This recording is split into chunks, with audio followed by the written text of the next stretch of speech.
درود رفقا، اگه فکر میکنید همه غذای خوشمزه رو امتحان کردید صبر کنید. امروز میخوام یکی از سنتی ترین و خوشمزه ترین غذای گیلانی رو بهتون یاد بدم که بوش تا چند تا خونه اون ورترم میره و مزهش هوش از سرتون میبره. یه طعم اصیل که محال یادتون بره. بریم که با هم دیگه طرز تهیه‌اش رو ببینیم.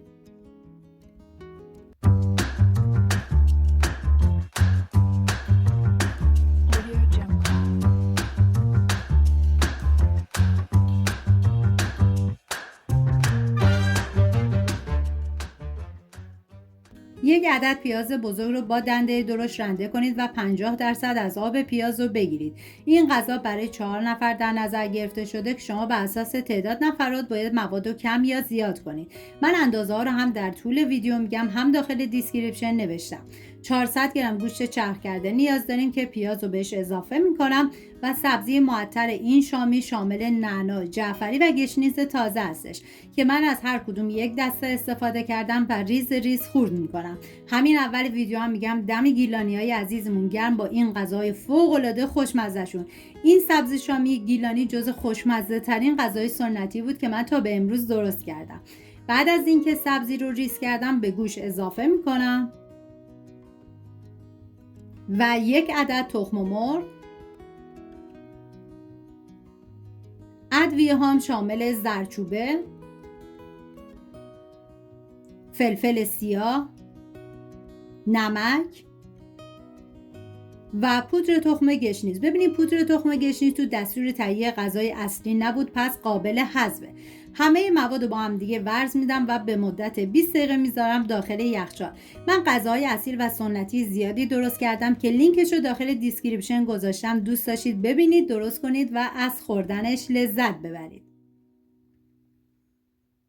بعد از 20 دقیقه داخل تابه مقداری کره ریختم که شما از هر نوع روغن سرخ کردنی که دوست داشتین میتونین استفاده کنید و کتلت رو به هر مدلی که دوست داشتین فرم بدین و بذارین یه طرفش کمی سرخ بشه و بعد برگردونین و بذارید سمت دیگه‌ش هم سرخ بشه و از روغن خارج کنید. چیزی که این غذا رو خاص میکنه فقط طعمش نیست، ترکیبش یه جور تعادل بین لطافت و مزه پررنگ، هم ساده است، دقیقاً از اون غذاست که بعد از اولین لقمه ناخودآگاه میخواین دوباره درستش کنید. گیلانیای عزیزمون برای این غذا کنار سیب زمینی هم سرخ میکنن که فوق العاده خوشمزه میشه. من به صورت خلالی ریز کردم و برای اینکه از روغن کمتری استفاده بشه داخل ایرفرایر گذاشتم با دمای 180 به مدت 31 دقیقه. شما اگه ایرفرایر نداشتید میتونید داخل تابه سرخش کنید. داخل تابه مقداری کره ریختم. بعد از اینکه داغ شد 3 حبه سیر رو رنده کردم و میریزم داخل تابه، هم میزنم و میذارم تا سیر یه تفت خیلی مختصری بخوره.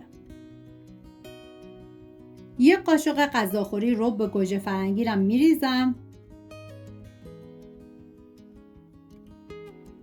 هم میزنم و میذارم تا رب کمی تف بخوره. واقعا جای تک تک شما دوستان عزیز خالی. من هرچی از عطر و طعم و خوشمزگی این غذا بگم کمه، باید خودتون دست به کار بشین و حتما درستش کنید.